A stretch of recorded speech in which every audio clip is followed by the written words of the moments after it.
CBC radio listeners may be used to, call-in shows like BC Today where callers can ask experts questions. Well, there's a very popular advice podcast that has, let's say, a little different approach. The McElroy brothers are not experts, and their advice should never be followed. Travis insists he's a sexpert, but if there's a degree on his wall, I haven't seen it. Also, this show isn't for kids, which I mention only so the babies out there will know how cool they are for listening. What's up, you cool baby?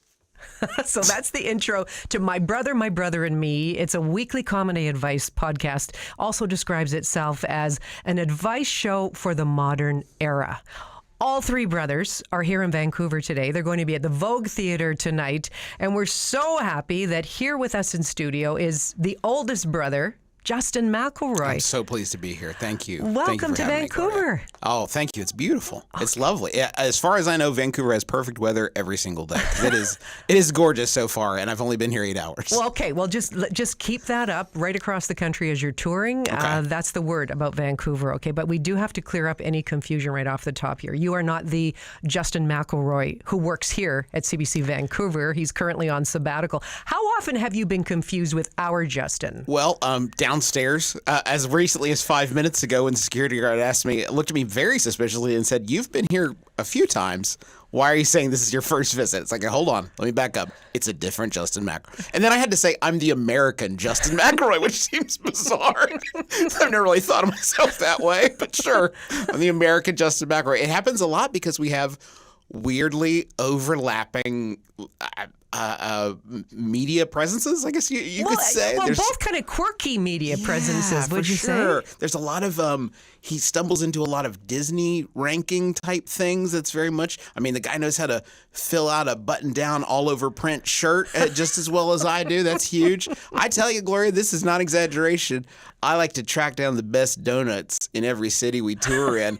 I looked up an article today, Best Donuts Vancouver. You will never believe who the author was. Yes, it was me, but not me. It was Canadian Justin McElroy, which I'm sure he loves to be delineated that way. Well, and he would love your shirt today too. I have know to say. it was Lots of patterns. in tribute. And this is Orange Bird from the Walt Disney World Park. So I thought Orange he would Bird, enjoy it's that. lovely. There's big animated oranges on there, birds, flowers. It's jumping out. It's jumping out at us. It really is. Now, so this is a comedy advice show that you and your brothers have. Just how seriously do people take your advice, though?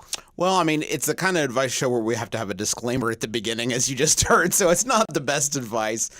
We try to be pretty clear from the outset that we are giving advice that entertains us. We, for example, have been doing this for 13 years. We've never had a follow-up episode to see how anything worked out for anybody. I have no idea how any of it has gone. I'm assuming fine. The lawyers haven't shown up, so I think we've been okay.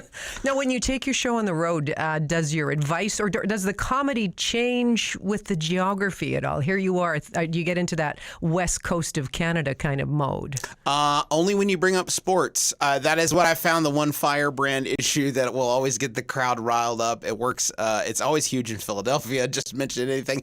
We actually we were in Chicago recently, and we challenged each other to pick our least favorite Chicago sports team, and that really got people energized. There's rowdier crowds for sure. We've only done one show in Vancouver, and everyone was incredibly kind. So I'm very much looking forward to it. Now, you're well aware that our hockey team, the Vancouver Canucks, they're in the playoffs right now, and they're playing a big game in Edmonton tonight. I wasn't sure if I was allowed to say Canucks, so I'm glad to hear you sort of break the ice on that. I wish them all the best. You do. You better. You know that's where your audience is. If they're not at the game and they're at your show, that's already saying a lot. That's real dedication. Huh? That is real dedication. So so for someone who hasn't heard your show yet, what would be your reason to tune in?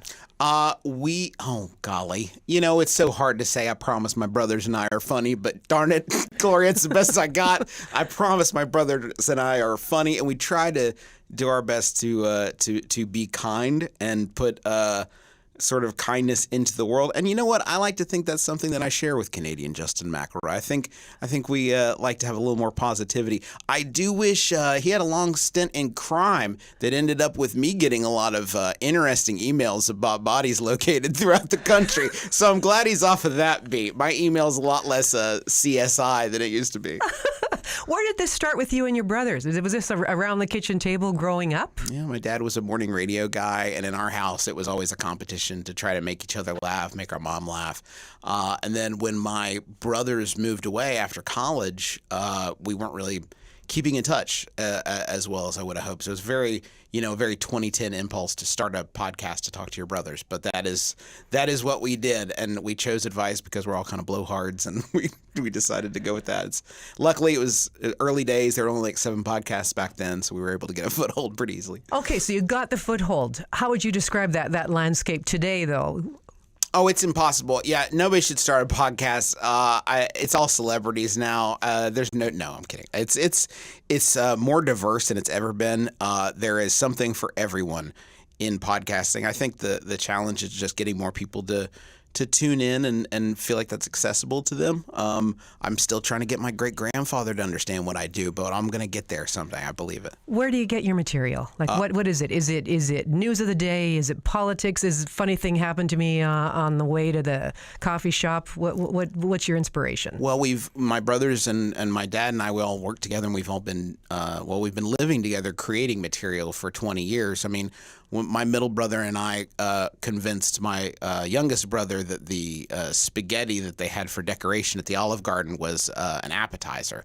So he ended up for a couple years eating dry spaghetti noodles off the table, and we broke that news to him live during a recording about 20 years later. He was a father of 2 at the time, and gosh, it was revenge really is a dish best served cold. So it was a delight. Yeah, we've been making material our whole lives. So now we all have 6 kids, so they're making our material for us. Well, that's what I was going to say. How do you feed off that family dynamic? We try to be very understanding of each other because we're family first. So it's always about balancing the needs to be dads and husbands with being hosts.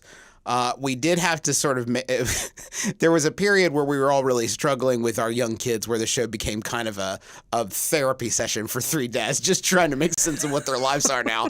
Luckily, that has leveled off a little bit. Now, I know you're not here with your brothers right now, but since you are an advice columnist, let's just give this a shot because we've got a listener with a question for you. Please, yeah, anything. Hi there, Gloria, long-time listener, first-time caller. Justin, I have a question for you. Let's say you have a certain type of job where you talk to lots of people, say a local news reporter, for example, but something keeps coming up. Everyone keeps confusing you for someone who has the same name as you, who's much, much, much, much, much, much more famous. What, Justin McElroy, would you do in that situation? Honestly, I'm so saddened that I'm not going to meet the actual Justin McElroy while I'm here in Vancouver. It's a heartbreaker, honestly. But I think it's probably better for the universe. It may be one of those parallel dimension paradox things where the 2 of us actually shake hands. It's a supernova or what have you. So, Justin, I would just keep, avoiding controversy because that would definitely get you over the top on the Google rankings, but I don't think that's a path you want to go down. Now, Justin McElroy, CBC Justin McElroy, where have we caught up with you today? I'm in the Buenos Aires airport in Argentina, about ready to go to Iguazu Falls to see that, and then off to the Amazon, and it's been a wonderful 2 months so far. It's going to be a wonderful 10 months after this, but it's lovely to pop in to talk to you for just a couple minutes. And also, Justin, of all the years you decide to come to Vancouver, it's the one where I'm literally not there for the entire time.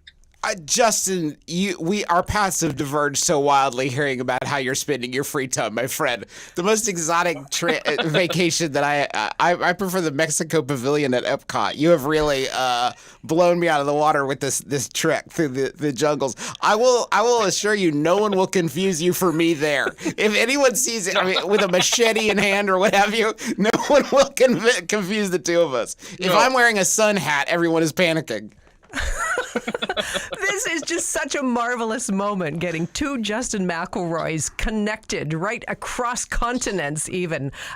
Listen, and you should have seen the look on Justin Brothers Justin here in studio. You've got to come up with a better right system, everybody. American Justin here with me in studio. Normally, I'm the other Justin. If you look on Reddit, the phrase "the other Justin McElroy" pops up like 85 times because it is such a weird confluence of his characters. But right now, Justin, you are the other Justin McElroy. Yeah, in for Vancouver, sure. And I hope you enjoy the weirdness and the joy of my city for a day or two. Hey, Justin, have you ever given any thought to making the switch, in your later in your career to do all three names? Do you have a middle name you'd like to bring into your professional persona? Some of that extra class, extra dignity. Well, I do. It's Douglas, and I have to use on Instagram. You have Justin McElroy, so I have to use Justin D. McElroy, for example. Mm-hmm. I know that I have JustinMcElroy.com, and you don't. I know you have JustinMcElroy.com. I'm well aware, Canadian Justin McElroy, that you have JustinMcElroy.com. Couldn't settle for Justin McElroy CA, even though that would have been much less confusing for everybody. I just like the officiality of the .com. So already I have to sacrifice in some places. I don't want to add the actual name onto the sign off as well, and that's much longer for the TV audiences. That's a whole second and a half. Of course. That could be used for important information or charts. I'll tell you what, I'll leave the Instagram handle to you in my will. You leave the .com to me in yours, and we'll just have a tontine, a very 2024 tontine to see who gets both the online personas. Justin in Buenos Aires, you've got a plane to catch. And when are you going to be back in Vancouver? You've got how many, 40 more countries to visit? Yeah, something like that. It's birthday to birthday. So I left on March 11th. I'll be coming back on March 11th. I've already got the plane ticket booked from New Zealand. And until then, it's about 40 more countries to go. And it's been such an experience so far. And I can't wait for the rest of it, as much as I'll continue to miss you and everyone else in Vancouver. We miss you too. Have a great trip. Thank you. Thanks, Gloria. Thanks, Justin. Thank you, Justin. I appreciate it. It's good to talk to you. Yeah, no, he's going around the world, 52 countries in 52 weeks. I mean, this is going to be... And I was complaining about going through Canadian immigration. I mean, please. In studio, Justin, Yes. What can people expect with your show tonight, you and your brothers? We are going to be taking questions live from the audience. I will probably be looking up... to try to find haunted dolls on eBay to tell people about. That's a big one. I like to do fast food press releases of new. I'm sure there's some great local offerings. Tim Hortons is usually getting into something with Justin Bieber. Hopefully there's a collaboration there I can discuss. It'll be a charcuterie, a wide array. And go Canucks. And go Canucks. Yeah, I might bail on the show just to go check out the match. The game. Yeah, we both know the game. What a pleasure to meet you, and thanks for just going with the flow with us today. Absolutely, it's been a pleasure.